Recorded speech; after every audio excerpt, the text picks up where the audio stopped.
جی ناظرین، بریک کے بعد ایک بار پھر آپ کو خوش آمدید۔ امریکہ کے انتخابات پر ہم بات چیت کر رہے ہیں اور ابھی تک جو نتائج کا سلسلہ ہے ایک جگہ پر رکا ہوا ہے، لیکن بعض ریاستوں پہ ٹرمپ برتری میں ہے اور بعض میں جو بائیڈن آگے چل رہے ہیں۔ لیکن سوال وہی ہے کہ اتنا بڑا ملک، اتنا بڑا انتخاب، لیکن اس کے انتخابی سسٹم کے اوپر بھی سوال اٹھ رہے ہیں۔ اور ایک بنیادی سوال یہ ہے کہ جو ٹرمپ نے کہا کہ جی ان کی شکست کو بدلا جا رہا ہے اور جو جیت ہے اس کے حوالے سے سوال ہیں، لیکن سوال یہ ہے کہ ٹرمپ کو اگر کوئی ہرانا چاہتا ہے تو وہ کون ہے؟ جو ڈیپ سٹیٹ کی بات ہم نے بریک پہ جانے سے پہلے کی کہ ٹرمپ کی ہار کون چاہ رہا ہے اور بائیڈن کی جیت کون چاہ رہا ہے، اگر تو کسی جگہ پہ گڑبڑ ہو رہی ہے تو دیکھیں، پہلی بات تو یہ ہے کہ میری ایک اپنی سوچ ہے جو کہ رسول اکرم صلی اللہ علیہ وسلم کی احادیث اور باقی چیزوں سے تھوڑی سی کشید کی ہے، سمجھنے کی کوشش کی ہے۔ رسول اکرم صلی اللہ علیہ وسلم نے فرمایا کہ دجال جو ہے وہ یہاں پر جب آئے گا تو اس کا جو ایک دن وہ 1 سال کے برابر ہوگا، پھر ایک دن جو ہے وہ 1 ماہ کے برابر ہوگا، پھر اس کے بعد 1 ہفتے کے بعد، پھر اس کے بعد 1 آخر۔ تو اس کو کچھ لوگ انٹرپریٹ کرتے ہیں کہ یہ بیسیکلی دجالی نظام ہے جو 1920 کے بعد بلٹ اپ ہوا ہے، جس میں برطانیہ واز دی ٹاپ، پھر اس کے ساتھ روس اس کے ساتھ مل کے ایک پوری کی، تو وہ سال اب ختم ہو کے بعد پھر اس کے بعد مہینے والا عرصہ جب آیا ہے تو وہ امریکہ کی صورتحال آ گئی۔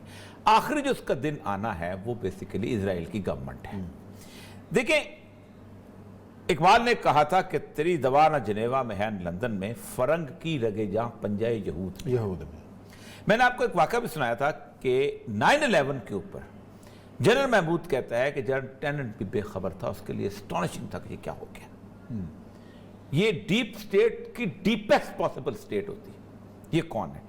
ٹرمپ کے بارے میں کوئی شخص یقین نہیں کرتا تھا کہ یہ شخص جیت جائے گا امریکہ جیسے سیریس ماحول کے اندر، جہاں الیکشن کو ہمیشہ سیریس لیا جاتا ہے۔ 1 یا 2 پریڈکٹ کرنے والے ایسے تھے جو کہتے کہ یہ جیتے گا۔ جس دن اس نے پہلے دن تمام اینکرز کو بلایا ہے ٹرمپ ٹاور کے اندر، تو کھڑے ہو کے اس نے صرف ایک فقرہ بولا ہے، so many liars under one roof, اتنے سارے جھوٹے ایک چھت کے نیچے جمع ہو چکے ہوئے۔ اور پھر وہ اس کے بعد اس نے اپنے حساب سے چلا ہے۔ پہلی بات تو یہ ہے کہ آپ یہ دیکھیں کہ وہ پلے کیا اس نے۔ کل میں سب سے سنا تو کیا ہوا، جیسے ہمارے ہاں اسکیم چلتی ہے، وہ کہتے ہیں کہ باقی سارے جو ہیں وہ تو اپنے حساب سے اکانومک پالیسیز یہ وہ، ٹرمپ نے کرونا کے دوران جو $1400 دیا ہے گھر میں بیٹھے ہوئے، تو وہ جو ڈالر ملے ہیں وہ تو مزدور کہتا ہے کمال ہو گیا، یہ تو بڑا خیر خواہ قسم کی چیز ہے۔ اس نے ایک اور چیز نکالی، پھر اس کے بعد آپ نے وائٹ کی بات کی۔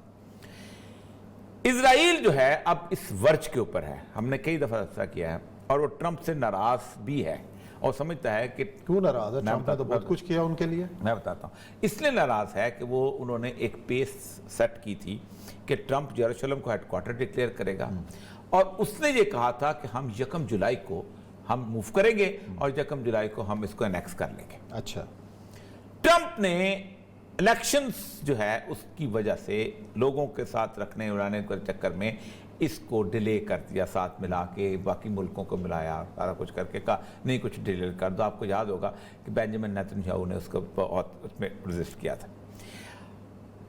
اس وقت تو ٹرمپ کو تھوڑا سا سبق سکھانا چاہتے ہیں کچھ دیر کے لیے، لیکن مجھے لگتا یہ ہے کہ واپس اسی کو لے کے آئیں گے کہیں نہ کہیں، کسی نہ کسی طریقے سے۔ اس کی ایک وجہ یہ ہے کہ جب تک دنیا میں بڑی طاقتوں کا وجود ختم نہیں ہوتا، اسرائیل بڑی طاقت کے طور پہ نہیں ابھرتا۔ اچھا، اسرائیل کا مفاد اس میں ہے کہ امریکہ ایز اے بڑی طاقت جو ہے، میں آپ کو چھوٹی سی عرض کروں نا، دنیا بھر کا یہودی ایک ریگستان میں جا کے کیوں جمع ہوا ہے؟ اس لیے کہ انہوں نے کہا ہے کہ یہاں سے ایک عالمی حکومت بنے گی۔ اس عالمی حکومت کے تمام پری ریکوزٹ پورے ہو چکے ہیں۔ دنیا کی سب سے زیادہ اسلحہ بیچنے والی اسٹیٹ ہے، $6.8 بلین کا اسلحہ بیچتے ہیں ہر سال۔ 87% ڈرون وہاں بنتے ہیں۔ دنیا کی تمام بڑی ملٹی نیشنل کمپنیز کے ہیڈ کوارٹر وہاں جمع ہو چکے ہوئے ہیں۔ دنیا کی تمام بڑی جو کمپیوٹرز کی جو ٹیکنالوجی کی جو سلیکان ویلیز ہیں وہ وہاں بن چکی ہوئی۔ اب یا تو دنیا کا سائز چھوٹا ہو تو یہ بنتا ہے، یا ان کا سائز بڑا ہو جائے۔ ان کا سائز اس لیے بڑا نہیں ہو سکتا کہ ساتھ شام ہے، لیبنان ہے، فلانا ہے، مسلمان ہے، سائز کہاں سے بڑا کریں گے؟ تو اصل برباد تو کر کے رکھ دیا انہوں نے, اب پیچھے بچا کے انہوں نے دیکھیں, اب پلاننگ دیکھیں نا, جو بڑا ملک تھا ان کا اس کو ختم کر دیا. عراق تھا, فوج تھی, ایئر فورس تھی, سب تباہ برباد. شام تھا, اسٹیبلش ملک تھا, تباہ برباد. مصر تھا, تباہ برباد. جارڈن ان کے نیچے چھکا ہوا ہے, سعودی عرب ان کے نیچے چھکا ہوا ہے. ایران کو انہوں نے انگلف کر دیا ہے وار کے اندر. ٹرکی جو ہے وہ قطر سطر کے چکر میں اور چکر میں پڑا ہوا ہے, لڑنے والی بات اس کی بھی ٹرکی بھی کوئی نہیں. تو ان کا میدان صاف ہے ٹرکی کا, ان کے ساتھ تعلق بھی کوئی نہیں. انہوں نے جو ریاست بنائی ٹرکی کے نیچے بنائے. پہلی ریاست انہوں نے ختم کی لڑا کے, باقاعدہ پورے کا پورا ایک کولڈ وار سٹریٹجی دی, کولڈ وار سینیریو دیا, دنیا کو ڈرایا کہ روس آ گیا تمہاری بیویاں مشترکہ ہو جائیں گی, تمہارے کاروبار مشترکہ ہو جائیں گے, تمہاری مذہب ختم ہو جائے گا, تمہاری مسجدیں بند ہو جائیں گی. وہاں جا کے ایک ہارڈ لائننگ دی, یہاں ہارڈ لائننگ دی.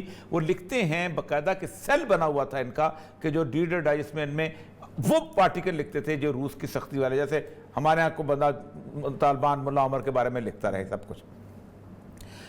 آپ سوچیں عثمان صاحب, اتنی سی جنگ ہے افغانستان کی, اتنی بڑی جنگ تو نہیں ہے.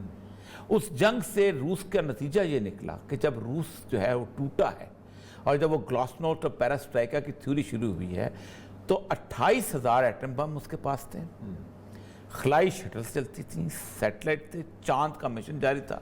اور غربت کا عالم یہ ہو گیا تھا کہ ایک ایئر ہوسٹس جو تھی وہ ڈبل روٹی پہ جسم بیچتی تھی.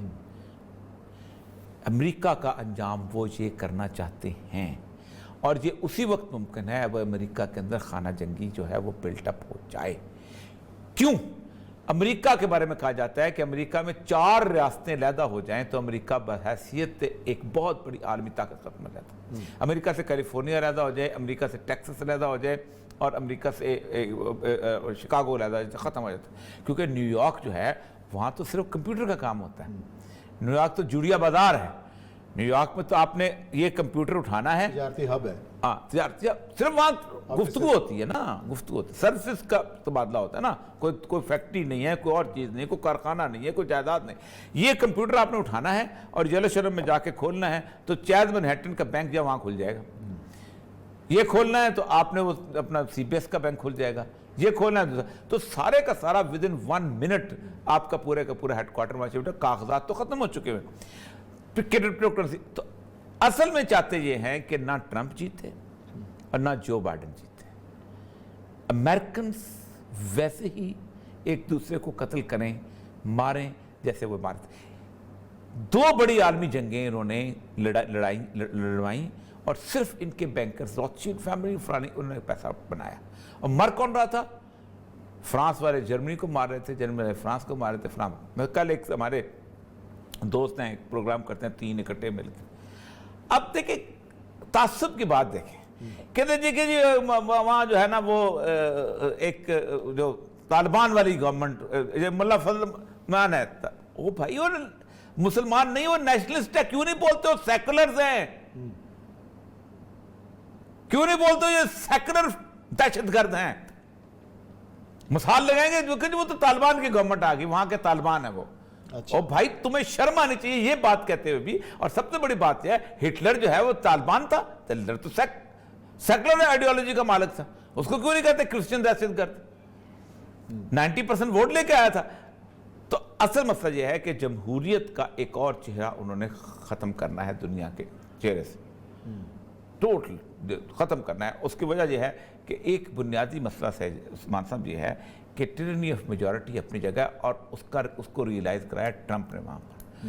اور مجھے صرف یہی ڈر ہے جو پہلے بھی ہم نے کہا تھا کہ ٹرمپ اگر ہارنے لگا تو ٹرمپ اس کو تسلیم نہیں کرے گا. اچھا چلے وہ تسلیم نہیں کرے گا, تو کیا امریکی ریاست اتنی کمزور ہے کہ اگر یہ ایسی افراتفری پھیلتی ہے, فساد پھیلتا ہے, تو چیزیں کنٹرول سے باہر نکل جائیں گی؟ آپ مجھے یہ بتائیں, سپریم کورٹ ایک ڈیسیژن دیتی ہے کہ نواز شریف کی حکومت بحال کی جاتی, تو آپ نے اگلے دن اس کو بٹھا دیا تھا نا وہاں.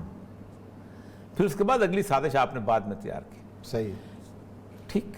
ہم تو ہماری تو ریاست ایسی ہے کہ جو مطلب گردن سے پکڑ کے باہر نکال لیتی ہے, سوٹکیس بند کر کے کہتی ہے جاؤ. ٹھیک. اس کے باوجود بھی آپ نے اس کو بٹھانا پڑا کیونکہ آپ کا ایک ادارہ ہے. اگر وہ ٹرمپ وہاں پر سپریم کورٹ چلا جاتا ہے, تمام کی تمام